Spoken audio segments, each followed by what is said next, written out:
Ya Allah, Ya Allah, Ya Rahman.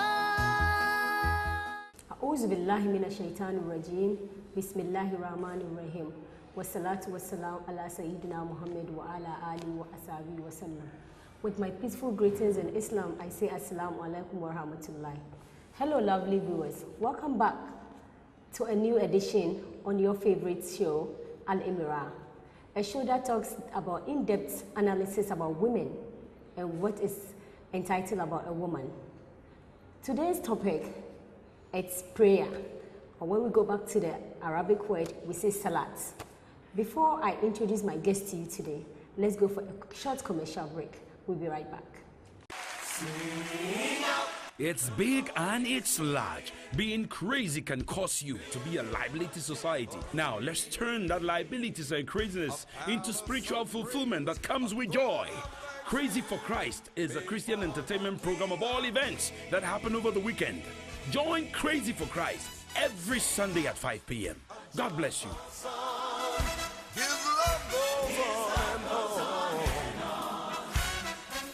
When praises A church's success or failure depends solely on administering the business and organizational aspect of the ministry. The 21st Century Church has a lot to offer in terms of its administration work, but is that what we see today? Join me this and every Saturday, 5 to 7 p.m. as we discuss issues bordering on church administration. Your host, Joseph Nana Sapong, I come your way with church administration on Faith TV. God bless you.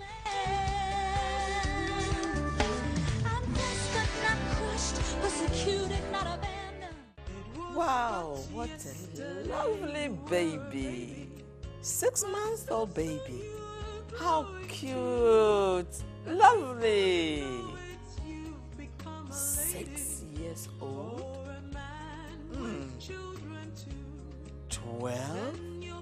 12 years old? No, that can't be. Something is wrong. This baby needs to grow. Dear ones, this is why I'm here this day. To let you know about Life Matters, a program that is designed to help you grow. A Christian needs to grow. You can't be like this child, a 12-year-old looking like a 3-month-old baby. Watch Life Matters every Sunday from 7:30 p.m. to 8 p.m. on Faith TV. So short, it passes so quickly and soon it's gone. You just have one life to live on earth. So remember your Creator while you have breath. Assalamu alaikum. I am Idris Sajjad Topo. Pre-revolutionary stage. People can rebel before a revolution should happen. So as long as Muslims come out and they mount the rostrum or the pulpit and preach peace, we should exemplify peace. I mean, we could see this, example, what the prophet he himself does. When it comes to the last 10 days, he entered into seclusion. So the price of Laylatul Qadr is, as Allah mentioned, khayrun min alf shahr. Watch me this and every Friday from 7 p.m. to 8 p.m. as I bring to you your favorite and most educative religious talk show, Islamic Insight, on Faith TV. Wassalamu alaikum wa rahmatullahi ta'ala wa barakatuh.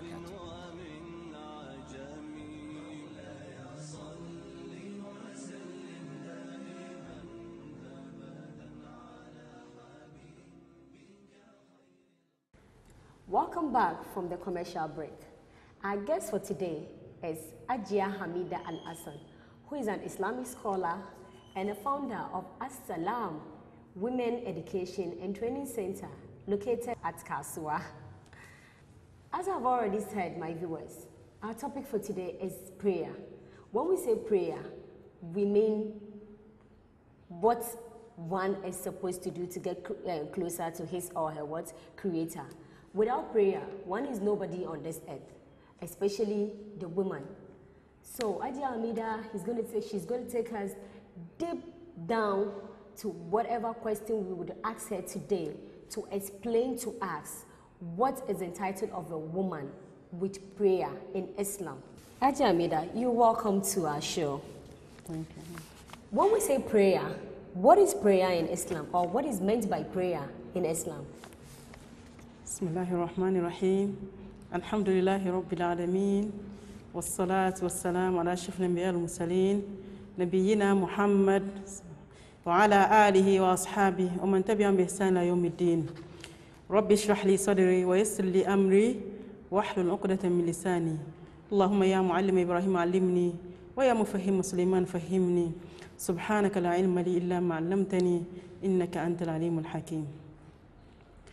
When we say prayer in Arabic language, we call it, which is as-salah. As-salah means prayers, which is to pray. Yeah, asking Almighty Allah subhanahu wa ta'ala, asking His mercy, asking His forgiveness. That's what we mean by, in Arabic language, by prayer or by as-salah. And even Allah subhanahu wa ta'ala in the Holy Quran, in Surah At-Tawbah said, خُذْ مِنْ أَمْوَالِهِمْ صَدَقَةً تُطَهِّرُهُمْ وَتُزَكِّيهِمْ بِهَا وَصَلِّ عَلَيْهِمْ. Allah subhanahu wa ta'ala is asking the Prophet Muhammad sallallahu alayhi wa sallam to collect some sadaqah from the believers. To do, why is he going to collect this sadaqah for them? For Allah subhanahu wa ta'ala to forgive their sins, and also to ask Allah to pray for them. Allah subhanahu wa ta'ala said, وَصَلِّ عَلَيْهِمْ. Here, وَصَلِّ عَلَيْهِمْ is what? As-salah. But it means here what? Prayer. Which means the Prophet Muhammad should pray for Almighty Allah to forgive them. It's like a command. It's a command, solely. Yeah. MashaAllah. So definitely that is what we mean by as-salah in Arabic language. But let's come to the Islamic aspect, which is Sharia Islamiyah. Here when we say as-salah in Sharia, which is there are some kind of like actions and then sayings, special actions and sayings that every Muslim, a Muslim does in his prayer. So here, these actions and sayings start with what? At-takbir, Allahu Akbar. Because when you are ready to pray, what do you say? You start with Allahu Akbar. And end is what? As-salam, which is Assalamu alaikum wa rahmatullah. So these are what we mean by as-salah in Islamic aspect, which means, as I said, some words and actions which start with what? At-takbir, Allahu Akbar, and ends with Assalamu alaikum wa rahmatullah. That's simply what we mean by salah in Arabic language, in Islamic. But this salah, I think you started about salah, that salah is very, very important.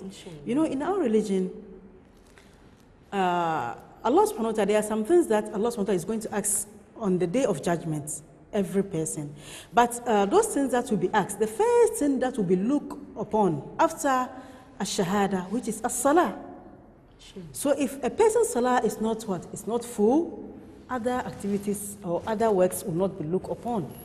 So salah is very, very important. Even it is the only ibadah that Allah subhanahu wa ta'ala took the Prophet Muhammad with him to be giving it up over there. Apart from that, there is no any other ibadah that he was being sent to Allah, to the up there, to the heaven, to receive except as-salah, which shows that salah is very, very important to Almighty Allah subhanahu wa ta'ala. So here it means that everybody must take care of the salah. We have to be very, very careful of the salah. No. Thank you very much, Hajia. Why in Islam women are not allowed to call for prayers? You know, calling for prayers, which is the azan, in Arabic language, which is what? To call for something. When you are calling, which azan means calling for something. Okay, now before we talk about this issue, let's go back to the adhan. Why the adhan in Islam? Someone may say that adhan has nothing in the Islam because we have to pray. Yeah. At the time of Prophet ﷺ, since when the salat was being commanded, the salat, there wasn't something like adhan. So when it is time for salah, they would just come to the mosque and start praying.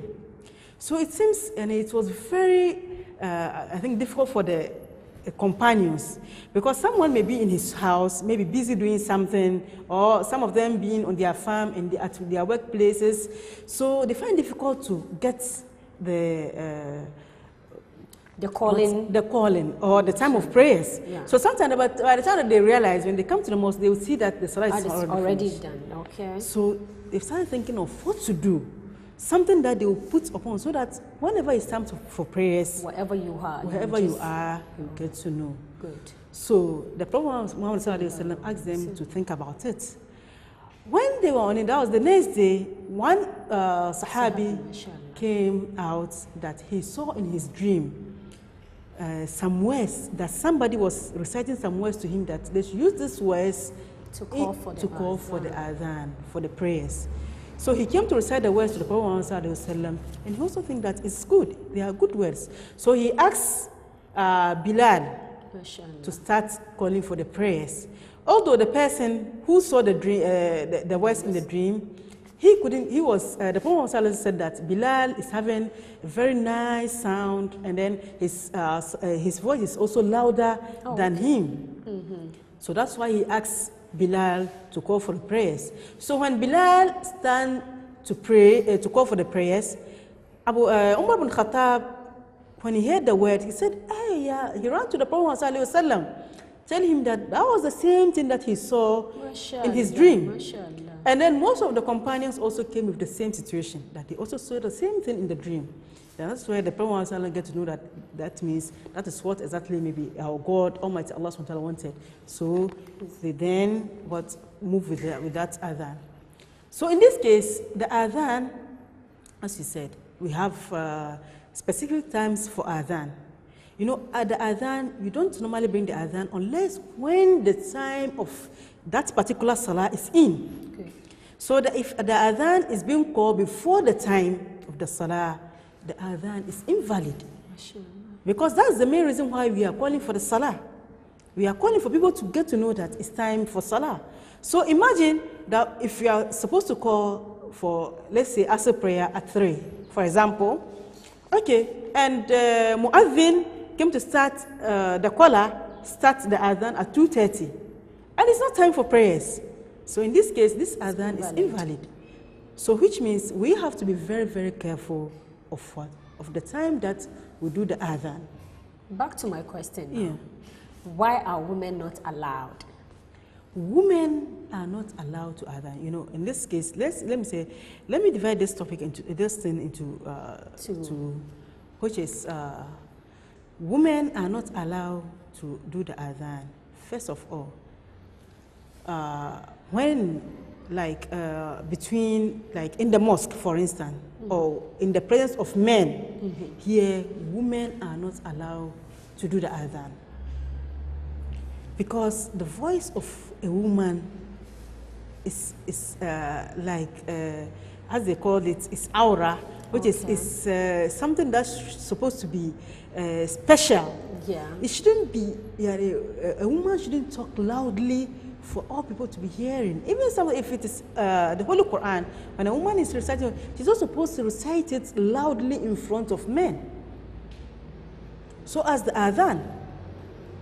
So in this case, when imagine if a woman gets up, stand up and raise her voice with the adhan, you know, women are having very nice voices. Created naturally. Yeah, and those voices may attract others. And this may bring fitna. It may cause a lot of problems. That is why a woman is not supposed to call for the prayer in mosque. But let's come to in a situation whereby she alone with her fellow women and colleagues. Here, some of the scholars are saying that if she is with her fellow women or her colleagues, in this case, she can call for adhan. She can call for it. Because, as we said, now there's no man around. Yeah. So when she is with her group of women and they want to pray, or she's at home alone, in this case, she can call for the adhan and then the iqama and start praying. MashaAllah. So there is a situation that it can be done by a woman. Yes, by a woman. That is when she is with her fellow women. MashaAllah. But, as I said, that's the first, what some of the scholars are saying, that she can do it. She can do that. And those of them who are saying that, those scholars who are saying like Sheikh Albani, and then we have Shawkani, and even Abdullah ibn Umar. There was once somebody asked him that, is it a woman allowed to call for adhan? Then he said that what do you want from me? What are you saying?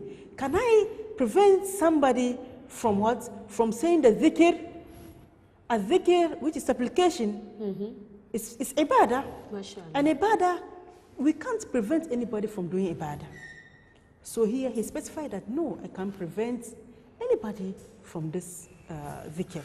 MashaAllah. So here, some of the scholars are saying that from this we can know that women are allowed when they are mourning themselves. Yeah. But some of them are also saying that no, it's not allowed. Even if within his own peers or colleagues, they are saying it's not allowed. Allah Ta'ala a'lam. MashaAllah. My lovely viewers, as you can, if you just join us here, we're talking about prayers. Here with Hajia Amidatu Alhassan. She's giving us deep down what a woman is supposed to do and what a woman is not supposed to do in Islam. Hajia, what I want to know now is, why is woman not allowed again in Islam to lead a congregational prayers? If I said a congregational prayers, let me just get you down before you've been all your life in Saudi Arabia, so our English is a bit good. Leading both men and women in prayers. Yeah. Why is woman again not allowed in Islam? As we said in the case of adhan, that a woman is not supposed to call adhan for the public, for the general public. Why? Because, as we said, it's because a lot of problems. Good. So as in the congregation, you know, in this our congregational prayers, it's a case whereby men are in front. How can a woman lead women? So in this case, we have in our religion, in Islam, that you know, religion is something that God has finalized everything. We have nothing to do. This is our religion, Islamic religion. Exactly. So in this case, this is what we found even at the time of Prophet ﷺ, that women don't call for prayers. Women don't call for prayers, so that's how we found for it, even since the time of Prophet ﷺ. All what we know is that the woman can lead the prayer, not call. Yeah, a woman can lead for prayers when she's with her peers, as we said with the adhan. But she can't lead men in a congregation. Even at home. Some of them are saying that she can't lead, even her children, her own children at home. She can't lead them. She can only lead with her peers. With her peers. Okay. That's all. That's all what she can do. But because, as I said, that this is something that God has written, and we must follow it. And let's see. Now, imagine if a woman is supposed to lead men. Let's go logically here. Yeah. Okay. Yeah. She is going to lead men in prayers. Okay. The way, you know, as we said earlier on, prayers is something that needs what? Prostration and then activities and all those kind of things. Okay, she's leading them with a very nice voice and look at maybe a very nice shape and all this. This may attract those men behind her. It sounds very logical. Yeah, and this will cause a lot of problems. Okay. Yeah. Okay. So in this case, you see, as a woman, as the man is there praying, and he needs what? Khushu, that is a taqwa in his heart. And he needs to concentrate on the place that he is in. So if this lady is in front of him, this will prevent him from having this kind of concentration in the taqwa that he's supposed to have in salah. So definitely the woman staying outside at the back is better. That is why the Prophet said that the best sufuf, that is the standing for women in prayers, is the back. And the best sufuf for the men, which is a saf, which is standing for the prayers, for the men is the front one. Why is the Prophet saying this? So because he's trying all his best so that he shouldn't cause problem. This kind of prostitution and so that's why he's saying this. So if the woman is to be at the back, definitely no man will see her and get attracted with her. So as the woman too, when she's at the back over there too, she can't get closer to the men Because sometimes the lady also gets attracted to the men. So she can't even get closer to the man to see it, to be attracted. So it's more or less an opposite way of standing. Opposite way of standing. Mashallah. See, so that's it. Yeah, Hajia, in Islam, how can a woman lead her peers in prayer, like performing it? What is the position she has to be to lead her peers? Must she come in front just like the way the male does? Or is it a special way a woman stands with her peers to lead prayers? Oh no, definitely. It can be equal. Because as we said, a woman cannot bring herself out when she's with her peers. So they have to be on the same row. But she will stand in the middle of them.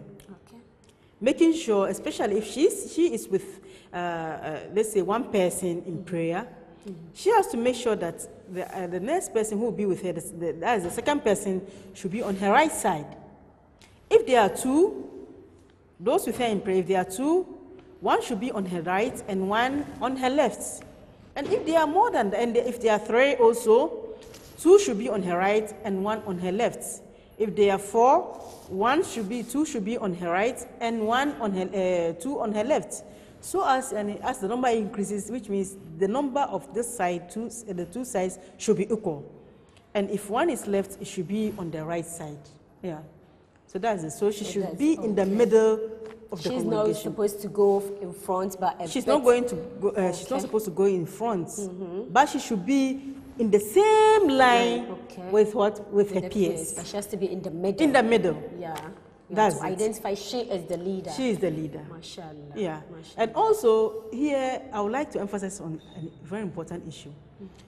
That's sometimes some people, when we think that when we are praying with our peers, like a lady, normally we think that we are with her on the same line, which means we all have to bow at the same time and wake up and stand, rise at the same time. Or no. No matter how, she is the imam. So as the imam does in the mosque, when the imam says Allahu Akbar, he has to first prostrate first before the followers. The followers also does. Okay. But they are not supposed to do it equally with the imam. Okay. And that's a very big sin. So if anyone is doing this in his prayers, we have to be very, very careful. Make sure that the imam prostrates first, take the lead first before you follow up. Mashallah. But don't be with the imam at the same time, or go down before the imam. That's not permissible in Islam. Mashallah. This is really a critical question I want to know, or is a critical situation. Actually, mashallah, the Hajj is almost at the right corner coming. When we get to Hajj, you just explain or giving us the facts why women are not supposed to lead in prayers or be in front of men in prayers. Good. But when we go to the Hajj, or when we look on TV during the Hajj praying, when you look at, is it a haram? Mashallah, mashallah. It's a mixture of men and women praying. Yeah. I know that day is really special and unconditional. Why is it so? Why can't it be a woman should go behind the man? Or is it because the crowdness? Or I don't get it. I don't really understand Definitely that. That's it. It's because of the crowdness. Because especially this happen to those praying at the tawaf. Mashallah. When they do the tawaf, that's the rounding of the Kaaba, it happens to them. Because sometimes if the person is going around, he may go to a point whereby the azan is in, or they are going to start praying. In this case, if he shifts from that place, maybe he may get confused. He won't get to know where he was. It's kind of like secular. Yes, it's secular. So he won't get to know where he is.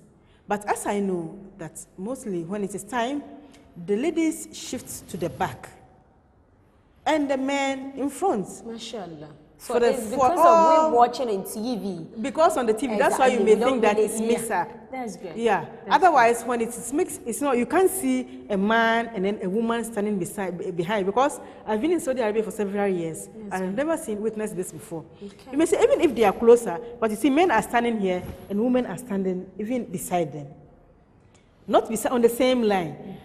In our religion, there's an issue. Maybe we may talk about it later on. But here, what I wanted to know, to emphasize is that when they are standing, if it comes critically like this, mostly the men stand together and women also stand together. But if there's men in front, the women should come at their behind back, them. Behind them. Move. Okay. Yeah. But because of the crowdness. Because of the crowdness over there, that's why you can see that things are mixed up. Mashallah. But it's difficult. You can't see a man standing behind. No. Okay. Mostly, this doesn't happen. Mashallah. That's great. And again, Friday prayers is not compulsory for a woman in Islam. Why is it not compulsory for a woman in Islam? Because to the extent, some extent, some even husbands prevent their wife from going. But I know it's optional. Exactly. If she wants, she has to go. If she doesn't want, but why is it so? Okay. Now, before going to this question, let me go back to our previous question. Okay. Like as we said, that it's not mixed up. Now, some people may think that I can remember there was a time. I think I saw a video whereby a lady Mashallah was leading a congregation in the United States. Yes. If I'm not forgetting, Amina Wahab or Wadu, that that's the name. That's the name. Exactly. She was leading with a mix-up of men in the mosque and all those kind of things. But although this was a question that was, somebody asked a question, he threw a question to a sheikh, and the sheikh and he gave her a very nice answer. That this is what they may think, but in our Islam, you know, it's something that we call in Arabic language, they call it tawfiqiyya. So in this aspect, everything that our religion has explained, that thing is there. It's something that Allah SWT has written. Nobody can change it. So what the Prophet ﷺ have brought it, we have to accept it, whether it is sensible to us or it's not sensible to us. So we have to accept it like that. So when we are praying, even in our homes, we can't say that once we are with our siblings at home or we are with our children at home, which means we can all mix up in the, let's say, in the prayers at on the line. No. Men should come front. Even if they are 5 years boy or 4 years boy should be in front of a woman. The woman can be in front of this one, looking at like he's a very young child, he's a child, and no. Once he's a boy, definitely he has to be ahead of the woman in prayers.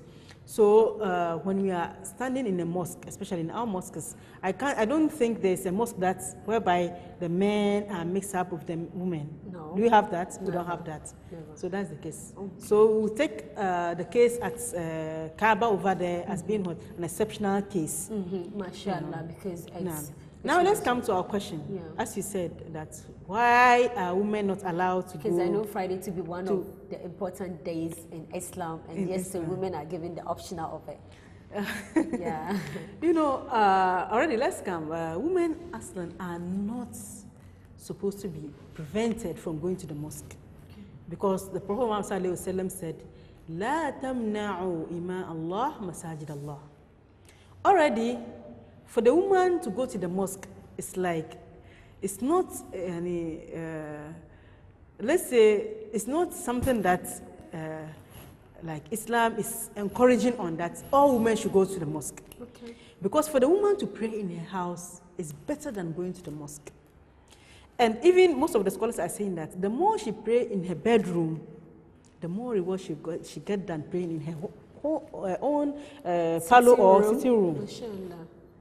So praying in his bedroom, she'll get more reward than praying in the sitting room. So that is the al-hawra of the woman. It should be hidden. Hidden. Be keeping the place, because her going out is going to cause, as we said, a lot of problems. That's why she being there is better. It's best for her. So when she pray in the room, it's better.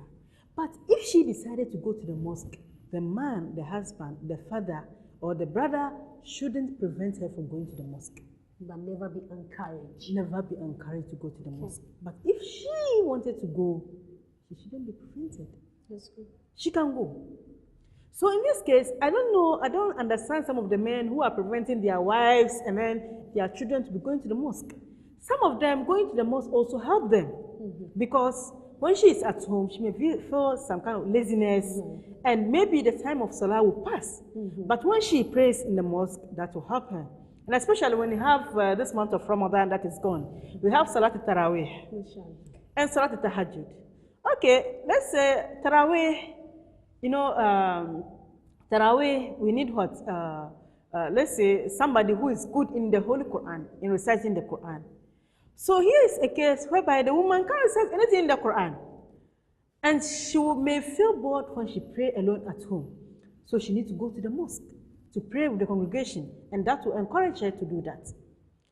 So that's why I always advise my fellow women, even those in my school, that even if you don't have much to recite in the Quran, even if you have only Fatiha and Qul Huwallahu Ahad, in each rakah that you recite, just do what? Qul Huwallahu Alhamdulillahi Rabbil Alameen. After Alhamdulillahi Rabbil Alameen, recite the Qul Huwallahu Ahad, even if it is 10 times or 20 times in each rakah. It's also enough. You've done a lot. It's okay.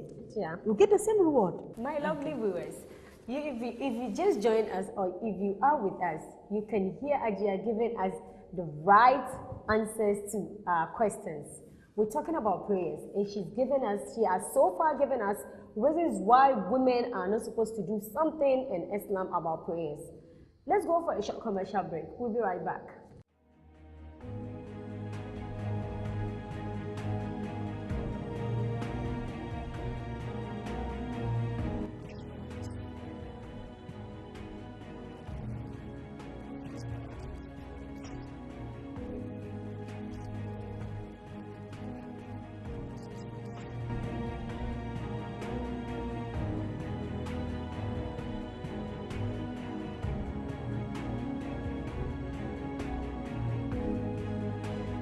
Ketu muku yebi ni muku bapete ma say age chako we have to push forward no chike ya una ule choko si dey egbe to go ba chike ya chako we gonna chako.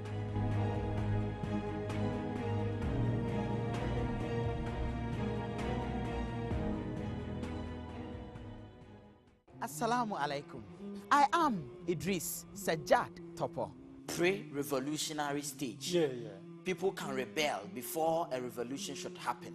So as long as Muslims come out and they mount the rostrum or the pulpit and preach peace, we should exemplify peace. I mean, we could see this, example, what the Prophet himself does. When it comes to the last 10 days, he entered into seclusion. So the prize of Laylatul Qadr is, as Allah mentioned, خير من ألف شهر. Watch me this and every Friday from 7 p.m. to 8 p.m. as I bring to you your favorite and most educative religious talk show, Islamic Insight, on Faith TV. Wassalamu alaikum wa rahmatullahi ta'ala wa barakatuh.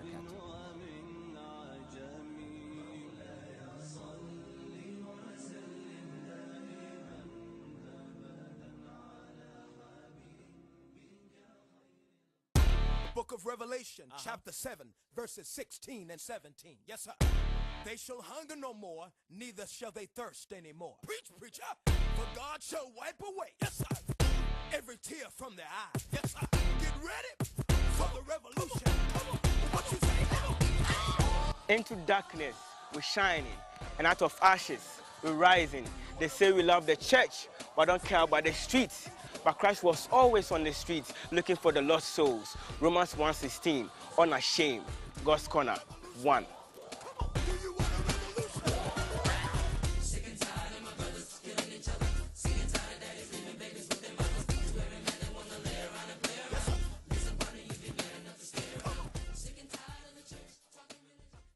Welcome back from the commercial break. Yes, Hajia, you can continue from where you stopped. Okay. As I said, if you have only Surah Al-Ikhlas, which is Qul Huwallahu Ahad, with Fatiha, it's enough for you to pray Tarawih in your home, whereby you can be reciting the same surah in each rakah. Maybe in each rakah you can recite the surah for about 10 times or 20 times as you can. Then later on, you continue to pray as you as normal. But if you think that praying at home won't help, I think then you can go to the mosque. And in this case, I also plead all the men that they shouldn't prevent their wives from going to the mosque. They should allow them whenever they want to go. Maybe that would be one of the reasons for their changes. And at the same time also, if the woman is going to the mosque, she has to make sure that her dressing, she's well covered. She shouldn't wear like tight dresses and then short dresses. Sometimes some of them even wear these skinny dresses and all the same to the mosque. I think it's not fair, it's not good at all. If you are going to going to the mosque, make sure you have a special dress to be sending. It should be very comfortable, and then it should be transparent, to send to the mosque. But when you say if we are going to the mosque with this tight dresses and then skinny dresses and all those kind of, in this case, we have to be stopped.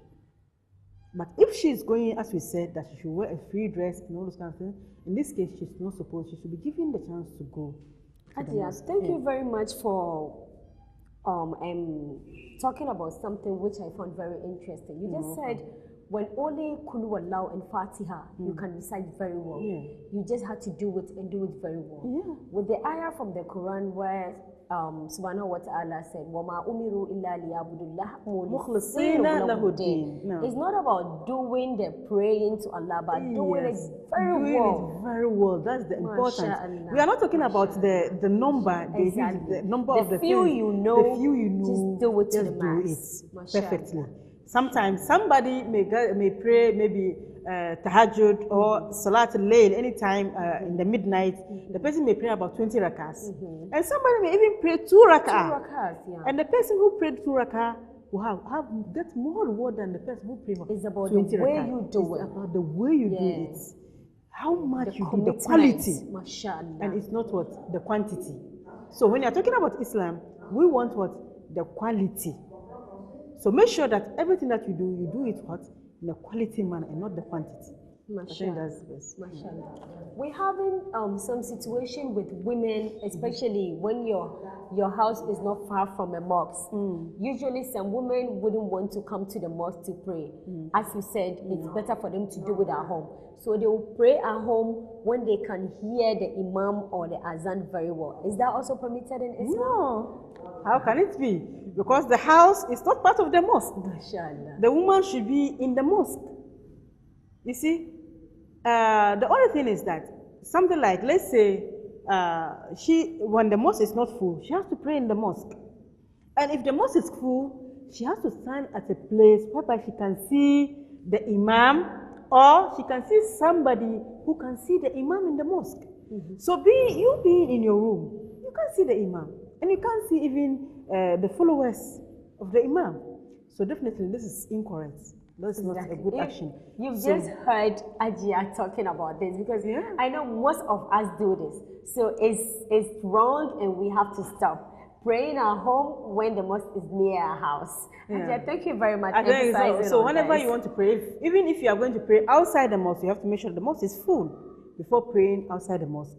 So pray at a place which is closer to the mosque is better than you praying at home. And even it's not permissible for you to pray at home. Even if the imam, your house, or the imam is the house and then the mosque is what? Is attached to each other. You can't do that. But then again, a woman is supposed to pray with her husband side by side because of the union Allah subhanahu wa ta'ala has blessed for them. But can any mahram of a woman pray side by side other than a husband in Islam?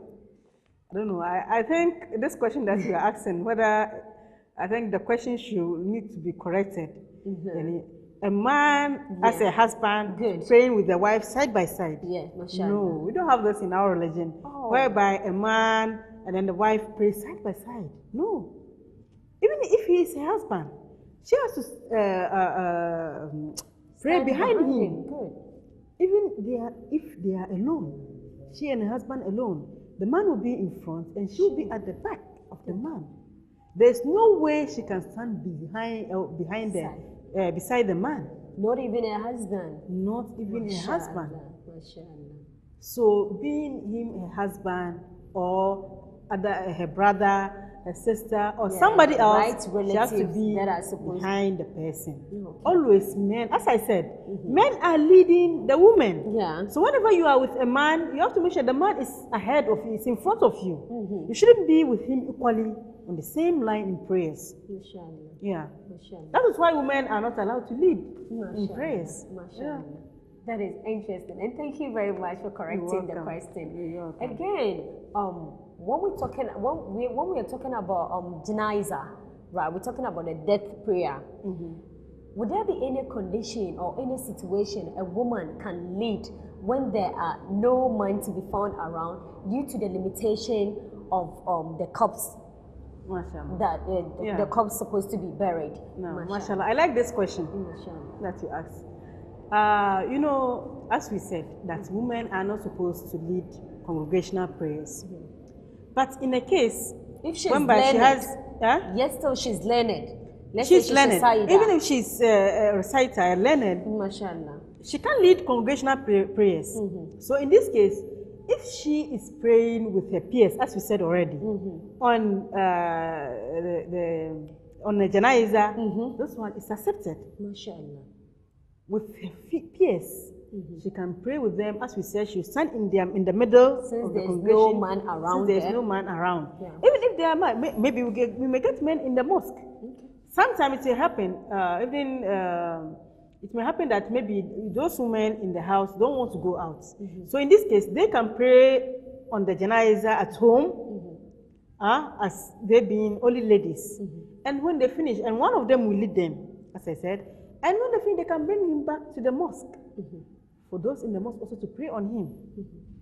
But if there are men there in the house, something like if the men, as you said, the question you asked, let's say that's the only place that they are going to pray for him. The men are around. We have to call for the men to come. Sure.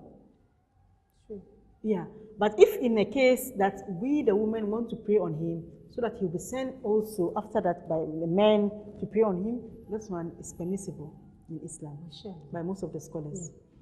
This has been a continuous, should I say, problem or attitude, especially with the female. We are not supposed to wear Q-tests, but to pray.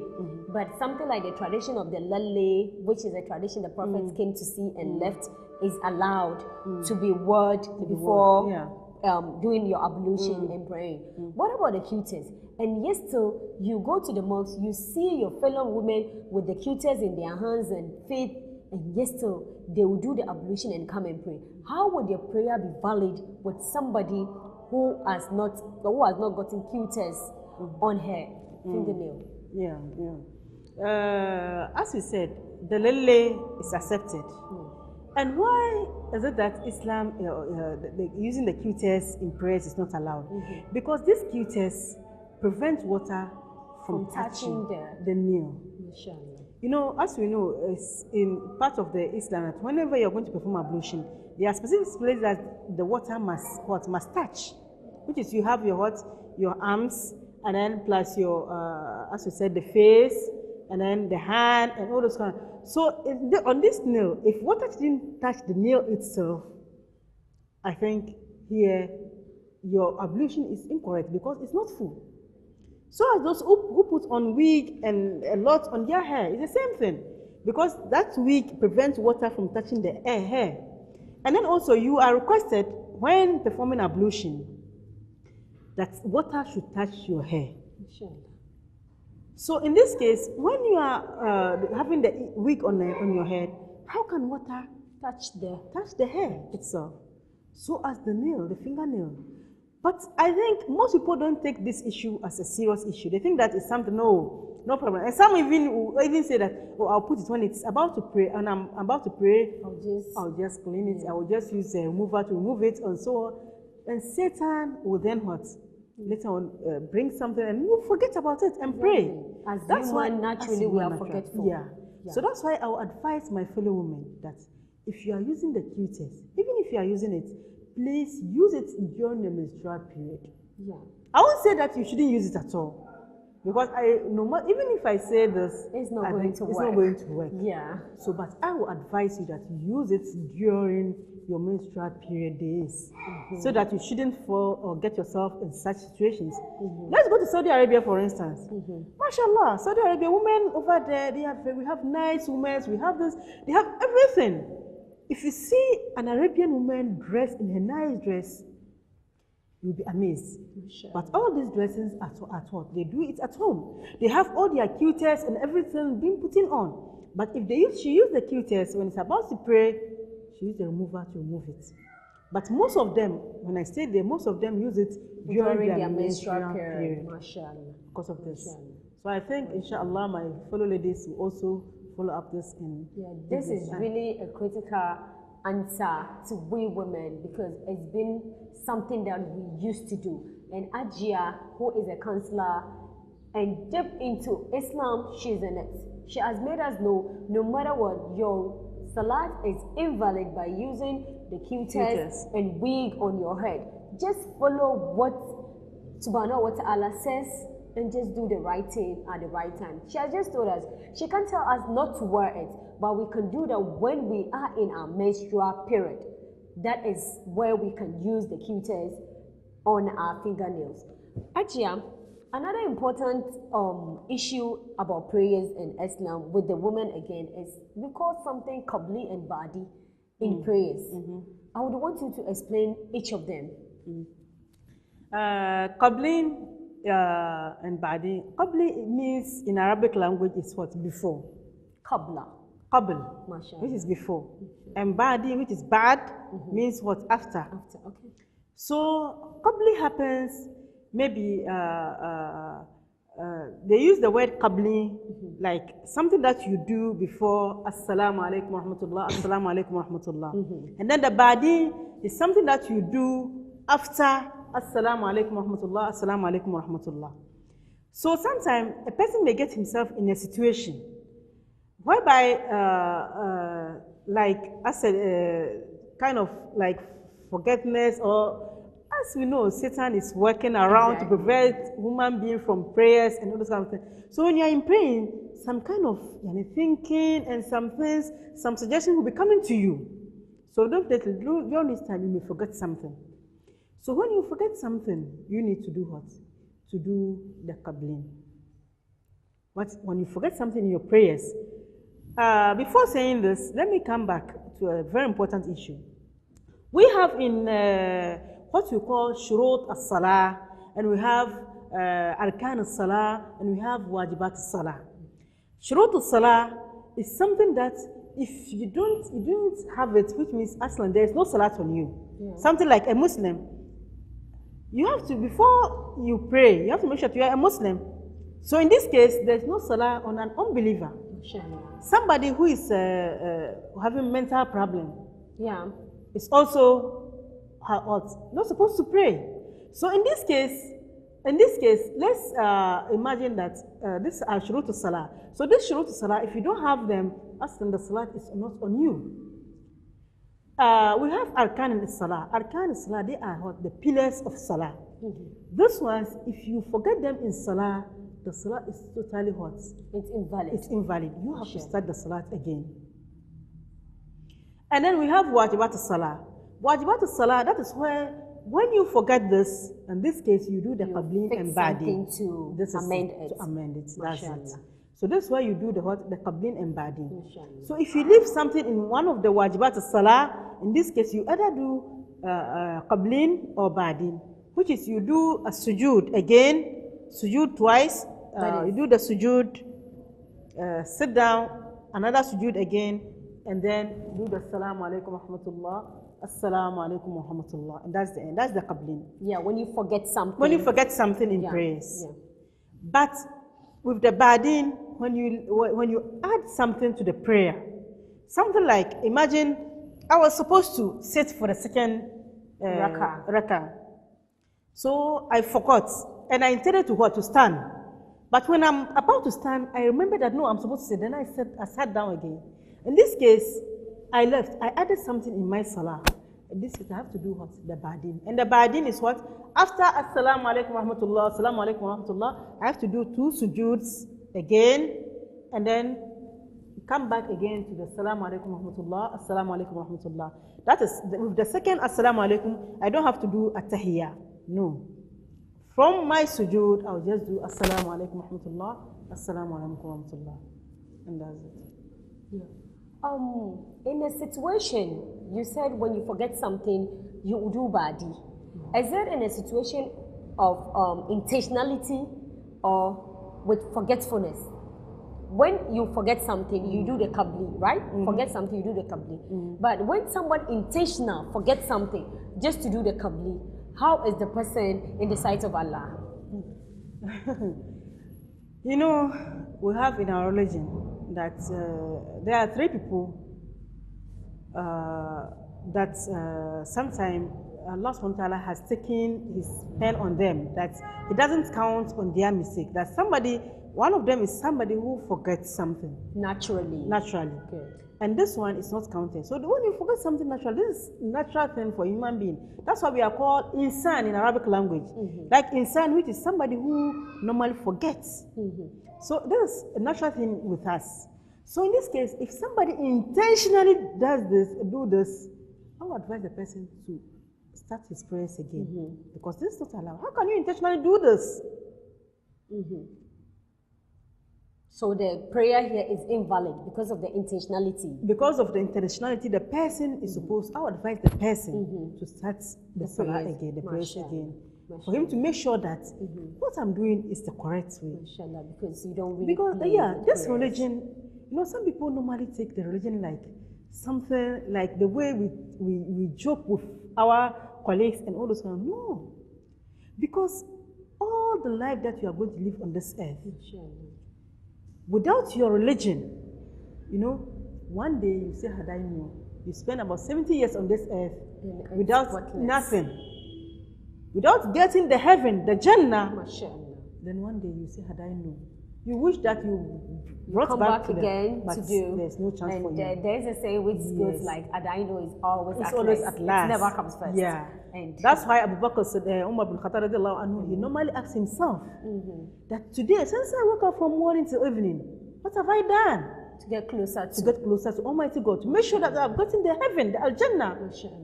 All these people, Abu Bakr Siddiq, Umar bin Khattab, Uthman bin Affan, all these companions, they've gotten some assurance that they will be in the Jannah. But yes, still they do. But yes, still they are even afraid. Even Abu Bakr, Umar bin Khattab is saying that if he was informed that everybody will enter the Jannah unless one person, he will think that he is the one person. Wow, that is how fearful and how commitment. Yeah, they are. Even with the giving of assurance. Yes. Yeah. But then how much more you and me? How much more? So that's why we have to cry for our ibadah. We have to ask Almighty Allah to accept our prayers. We have to do our prayers with commitment. We shouldn't pray when we are looking over there, searching. If anybody passing by, you have to stop. You have to stop and look at him. And another thing, important thing that will help us to be very commitment and to have this khashya, the kind of fearness in our salah, is when looking at the place where you are going to do the sujood. When looking at the same point, it helps a lot. It gives you focus. Focus on your prayers. But whenever you are looking here and there and all those kind of things, no. You get distracted one way or the other. So you need to focus on where your head is going, your forehead is going to be, and that will help you to have taqwa and khashya in your salah by the grace of God. MashaAllah. Hajia, we're still on this qabli and ba'adi. In the case of a woman, a breastfeeding woman with her toddler, let's say praying alone in a room, you know, sometimes, or how these toddlers can disturb a lot. While she's praying, maybe she's crying, holding the dress, doing stuff to get the attention of the mother when the mom is praying. In this case, usually there can be a way the woman would forget and add something to it. She has done both of the two. In this case, what is she supposed to do when she has done the badi at the same time? At the same time, the qabli at the same time. Here she will take one. Okay. She'll take one.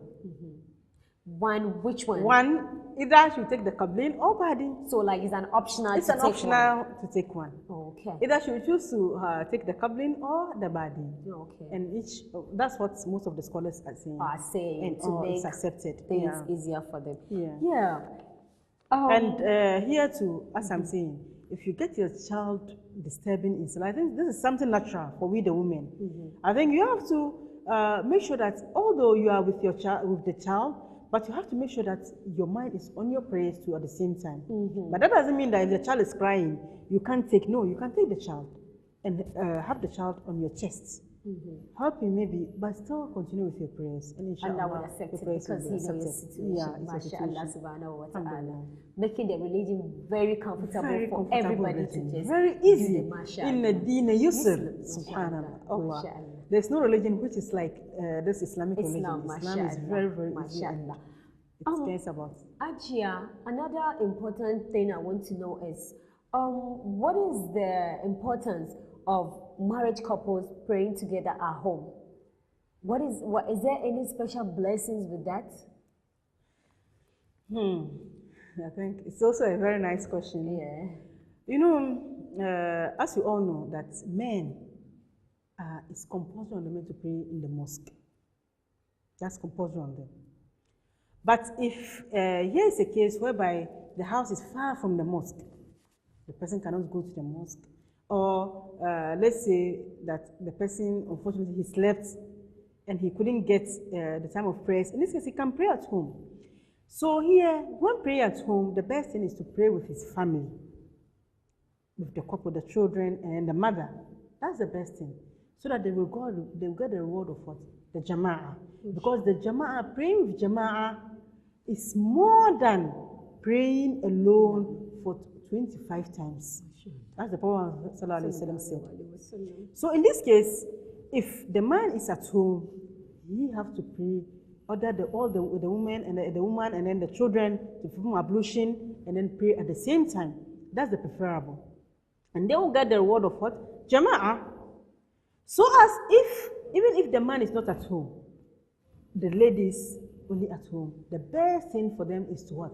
To pray in Jama'ah, because the reward that they will get for the Jama'ah cannot be compared with the one that they will get for one person. So definitely here we get to know that the praying in Jama'ah definitely is what is different. The reward in it is more than praying individually. So I will encourage my parents, my sisters and brothers at home, that whenever you are going to pray, don't pray alone at home. Make sure that you bring together your family and pray together, so that you have the high reward, as the Prophet said, that praying in congregation is more than praying alone with what? 25 times of blessings. So that's it. MashaAllah. My lovely viewers, we've yet come to the end of another lovely show. I know and I believe you've enjoyed this. Hajia has really given us the in-depth analysis of prayer with women and Islam. Thanks for watching. But before we leave, Hajia, we would like you to give us your last word. My last word to the fellow women is that now we just completed the month of Ramadan, and I wish that all the advices that we've taken from Ramadan, it should continue with us even after Ramadan. Most of us find themselves in Ramadan, like with the Hajj, with taqwa, they pray, find themselves in the mosque, and do all what God wants. But immediately from the day of Eid, that is where your heart, everybody lives what he has done in the Ramadan. We all cry in Ramadan. We all ask Allah subhanahu wa ta'ala for forgiveness. We all ask Allah subhanahu wa ta'ala to forgive us our sins. And we also promise that we will never go back to our former sins. But just immediately after Ramadan, most people have gone back to what they are, especially our ladies. You see them wearing shorts, dresses, tight dresses, and putting on wigs. Most of our young girls that I know before Ramadan, they were having wigs on their head. But when in Ramadan, during Ramadan, they had to take it off for the sake of the month. But after Ramadan, they go back to their own shoes. So as if somebody, let's say, like if If a person lay a foundation for something, okay, you've laid, let's say, one block, and you come back again to what? To destroy it. Exactly. What are you going to, what is the benefit of it? There's no benefit. So whenever you build something, make sure that you continue, but don't destroy it again. So that's we in Ramadan. So I wish, inshallah, all the advices and all the promises that we had in the month of Ramadan, inshallah, will continue for us forever. And may Almighty Allah help us, and thank you very much. Thank you very much, Hajia, for making a date with us. You're welcome. My lovely viewers, yet we've come to the end of this show, and today's prophet saying goes like, La salata liman la yakrahu fatihatil kitaba. There is no salah valid if one has not recite Fatiha in the salat. Thank you very much for being with us. See you next week and stay blessed. I'm Murjan Lawan, your host. See you then. Bye-bye. Ya Allah, Ya Allah, Ya Rahman, Ya Rahim. Pinj kai gare tagire, Ya Allah. Faith TV, closer to your maker.